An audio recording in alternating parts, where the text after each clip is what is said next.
ба идораи сомонаи оила занону мардуми зиёди зангзада дар масъалаҳои хеле нозуки хонаводагӣ маслиҳат мепурсанд.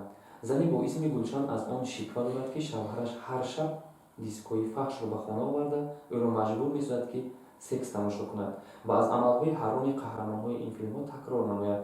Гулшан мегӯяд шавҳарам то чунин филмҳои фахшро тамошо накунад, рағбаташ бедор намешавад. ин хоҳар мехоҳад донад, ки аз тарси шавҳар ишқварзии мардони бегонаро тамошо кардан магар гунаҳкор намешавад. аз нигоҳи шариа албатта тамошо кардани чунин филмҳо ҳаром аст ва ин ва хилофи одати мардуми мо аст. орфи одати мардуми тоҷик инро ҳаргиз намеписандад ва қабулам надорад, ки як зану марди никоҳӣ бо тамошои чунин филмҳои мамнӯъ, ки ба ахлоқӣ ба фарҳанги гузаштае ки мо мутобиқат мувофиқа намекунад даст бизанад ё ки тамошо кунад. ва ман фикр мекунам, ки ин бемор аст, як нав беморӣ аст. хуб мешавад, ки ба табибон муроҷиат кунад. зан бояд дар бистар чӣ корҳоро анҷом диҳад, ки мард аз ӯ розӣ бошад. асрори занишаварӣ асрори пӯшида аст ва байни марду зан он чизе ки машрӯъ ва маъмул аст, худованди манон дар Қуръони Азимушан фармудааст ва дар китобҳои фиқҳӣ низ омадааст ва дар шароити феълӣ ҳама китобҳои диниам бо хати кирилликӣ ба чоп ба таб расидан метавонанд, ки аз он дар масъалаи аҳволи шахсӣ, аҳволи хонаводагӣ истифода кунанд, ки байни марду зан чӣ корҳо ҳаром аст ва чӣ корҳо ҳалол аст ва чӣ кор иҷозат аст ва чӣ кор мамнӯъ аст. оё зани мусалмон ҳаққи бо бародар, ама ва тағояш салому алейк ва аҳвопурсӣ карданро дорад ё ки не? амак, тағо, бои бародар бо инҳо ҳаққи салом кардан дорад. аз нигоҳи шаръӣ ин чиз мамнӯъ нест. маҳрам мешавад, ки сабабӣ мешавад, маҳрамҳо мешавад, ки насабӣ мешавад ва маҳрамҳо мешавад, ки разоӣ.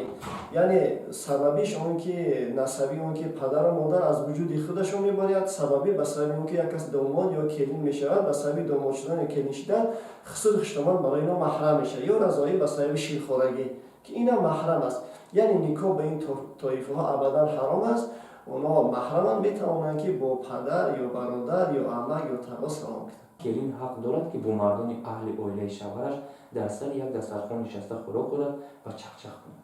одатан дар мардуми мо дар як хона чанд нафар бародарҳо зиндагӣ мекунанд, аммо аз нигоҳи шаръӣ албатта худи бародари шавҳар ё ки бародарони шавҳар барои келин албатта номаҳрам ҳастанд. нишастан сари як дастархон ё суҳбат кардан мамнӯъ нест, аммо он чизҳое ки шариат ба онҳо иҷоза надодааст, вақте ки танҳо дар як хонаи танҳо бо будани бародар ин аз нигоҳи шаръӣ мамнӯъ аст ва вақте ки оилавӣ сарҷам менишинанд ягон зиён ва зараре надорад.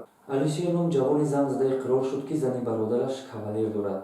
ин ҷавон мехоҳад ин сирри нангинро ба бародараш бигӯяд, вале аз он метарсад, ки муҷиби вайронии як оила ва ятим гаштани 3 фарзанди бародараш гашта дар назди худованд гунаҳгор нашавад. шумо чӣ мегӯед? албатта ҳар як кори номашро ё коре ки ҳаром аст, ин пӯшида намемонад. як рӯзе ин бармало мешавад, яъне он сабаби шармандагии онҳо мегардад ва ин хоҳад то ҷое ки имкон дорад, то ҷое ки тавоноӣ дорад, бояд ки худи ҳамон хоҳарро насиҳат кунад, ки аз ин кори ҳаром даст бикашад.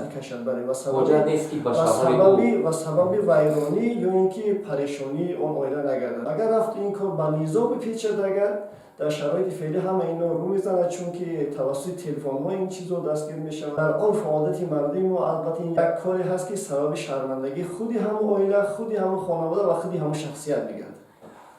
тамошобинони азиз, ин буд ҳама он суолу дархостҳое ки шумо ба сомонаи идораи оила тӯли ҳафта фиристонда будед ва домулло ҷалолиддини хомӯшӣ ба якояки саволҳои шумо ҷавоб гуфтанд. тансияту хонобод бошед. барномаҳои мо боз дар навбат ҳастанд.